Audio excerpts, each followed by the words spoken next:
ATM के बारे में यानी कि ऑटोमेटेड टेलर मशीन के बारे में डेफिनेटली आप लोग जानते होंगे क्योंकि आप लोग बैंक में काफी टाइम से काम कर रहे हैं।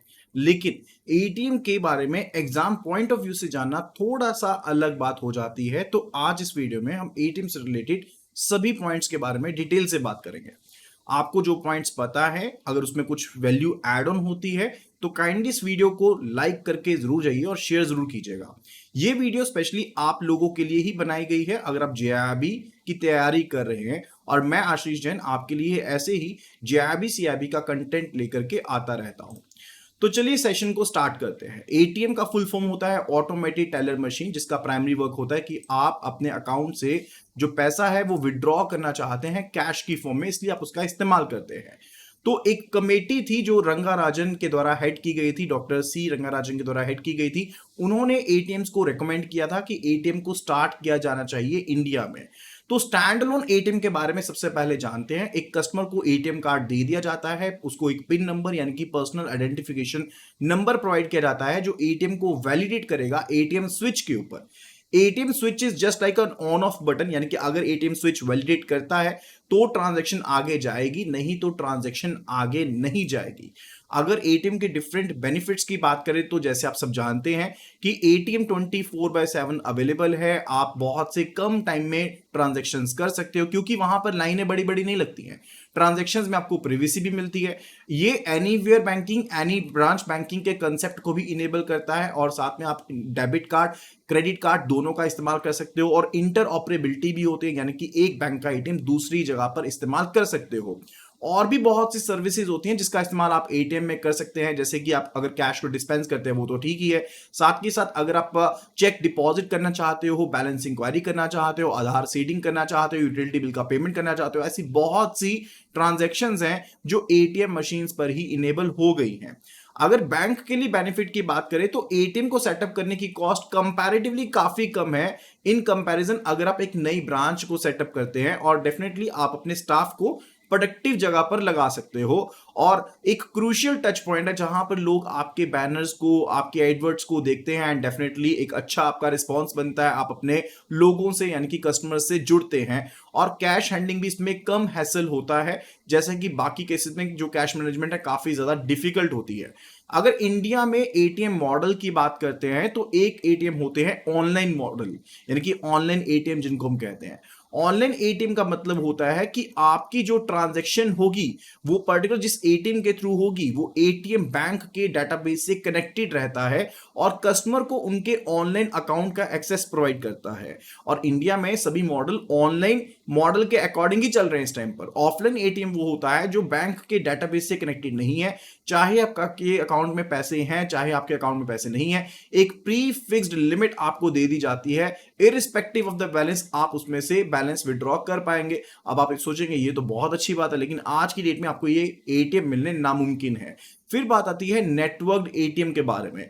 जब जो एटीएम होते हैं वो एक एटीएम नेटवर्क से कनेक्टेड होते हैं, जैसे कि एक नेक्सस होता है ना, जैसे एक जाल होता है, वैसे ये एटीएम एक दूसरे से कनेक्टेड होते हैं। एंड ये एनएफएस यानी कि जो नेशनल फाइनेंशियल स्विच है, जो कि एनपीसीआई के द्वारा हैंड ओवर किया जाता है, national payment corporation of India के द्वारा हैंड ओवर किया जाता है, वो उसके थ्रू सभी ट्रांजैक्शंस आपकी होती हैं। इसी तरह से अगर हम नेटवर्किंग की बात करते हैं तो आईबीए पहली ऑर्गेनाइजेशन थी जिसने एक शेयर्ड पेमेंट नेटवर्क सिस्टम यानी कि एसपीएनएस बनाया था, जिसको स्वधान नेटवर्क भी कहा जाता है। और ये सभी मेंबर बैंक्स जो थे एटीएम में वो इस नेटवर्क के साथ जुड़े हुए थे। नेटवर्क जो था 1997 में उसको स्टार्ट किया गया था। उसके बाद आईडीआरबीटी आ गया जिसने एनएफएस को बनाया था, एक एपेक्स लेवल, एक नेशनल लेवल का स्विच बनाया गया था। एनपीसीआई ने दिसंबर 2009 में जो एनएफएस की जो वर्किंग थी उसको टेक ओवर कर लिया था आईडीआरबीटी से। ठीक है, इतना सब चीजें आप जान गए होंगे, डिफरेंट सर्विसेज है वो भी आप जानते हैं।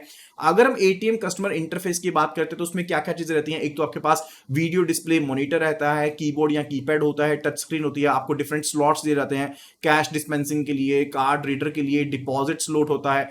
अब बहुत ही ज्यादा एक इंपॉर्टेंट जो कंसेप्ट है that's actually related to the WLA यानी कि व्हाइट लेबल एटीएम के बारे में, यानी कि जो एटीएम सेटअप किए जाते हैं, ऑन किए जाते हैं, ऑपरेट किए जाते हैं नॉन बैंकिंग चैनल के द्वारा, उनको WLA या फिर व्हाइट लेबल ATM कहा जाता है। रिजर्व बैंक ऑफ इंडिया ने अपनी पहली गाइडलाइंस जून 2012 में इंट्रोड्यूस की थी WLA को लेकर के, व्हाइट लेबल ATM को लेकर के। एंड WLA जो है वो अपने बैंक की ब्रांडिंग जो है या किसी तरह का साइनेज या किसी तरह का लोगो शोकेस नहीं कर सकते, इसीलिए इनको व्हाइट लेबल ATM कहा जाता है। सो मेन इनिशिएटिव था कि हमने फाइनेंशियल इंक्लूजन करना है ताकि कंट्री में जो ATM की कमी है उसको पूरा किया जा सके। एंड जनरल क्राइटेरिया क्या रहता है कि किन एंटिटीज को ऑथराइज किया जाएगा रिजर्व बैंक ऑफ इंडिया के लिए कि वो WLA को सेटअप कर सकते हैं। सो WLA ऑपरेटर को फ्रीडम दी गई है कि वो लोकेशन के हिसाब से कोई भी लोकेशन को चूज कर सकता है, लेकिन एक एनुअल टारगेट उनको कंप्लीट करना पड़ेगा, यानी कि टीयर 1 से टीयर 2 की रेशो जो है, टीयर 3 से टीयर 6 की जो रेशो है वो RBI के द्वारा बताई जाएगी। उसके हिसाब से आपको उस रेशो की पालना आपको करनी पड़ेगी। कौन सी लोकेशन के ऊपर आपको कितना WLA लगाना है वो आपके ऊपर है।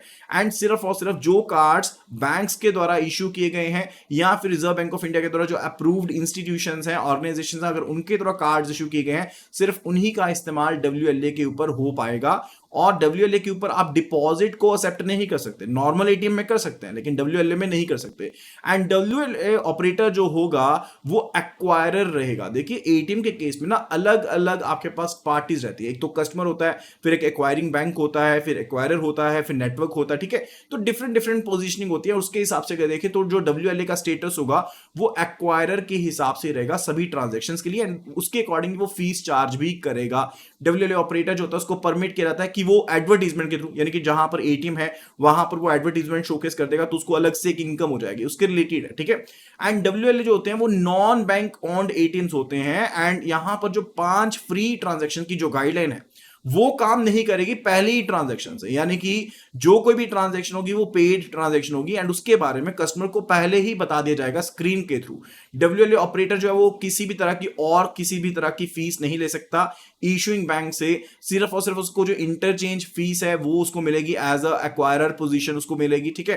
एंड फर्दर जो WLA ऑपरेटर है उसको परमिट नहीं है कि वो कस्टमर से भी अलग से कोई चार्ज नहीं ले सकता ATM रिसोर्सेज का इस्तेमाल करने के लिए। जो रेगुलेटरी गाइडलाइंस हैं वो सेम रहने वाली हैं जो कि नॉर्मल ATMs के ऊपर रहती है, यानी कि T+5 डेज के बीच में आपको कंपनसेशन देनी पड़ेगी। अगर आप brown label ATM and ATM से जुड़ी और जानकारियां भी जाननी चाहते हैं तो काइंडली फटाफट से सब्सक्राइब कर लीजिए और बेल नोटिफिकेशन आइकन को क्लिक कर दीजिए ताकि आगे वाली वीडियो में पार्ट 2 में आपको सारी जानकारी मिल पाए। हम उसमें भी बहुत ज्यादा इंपॉर्टेंट फैक्ट्स एंड ATM में कौन कौन से चार्जेस होते हैं, इनकम कैसे होती है बैंक्स की, उन सभी चीजों के बारे में बात करने वाले हैं। तो अगर आप भी GIB CIB की बैंक प्रमोशंस की तैयारी कर रहे हैं तो चैनल से फटाफट से जुड़ जाइए। और अगर ये वीडियो आपको यूजफुल लगा है, आपने कुछ नॉलेज गेन किया है, तो वीडियो को फटाफट से लाइक कर दें और वीडियो को शेयर भी कीजिएगा अपने फ्रेंड्स के साथ, कलीग्स के साथ। और अगर किसी भी तरह की कोई क्वेरी है, कोई क्वेश्चन आपके माइंड में आ रहा है तो kindly do post in the comment section below. I will definitely try to reply you at the earliest. Thank you so much and मिलते हैं अगली वीडियो में।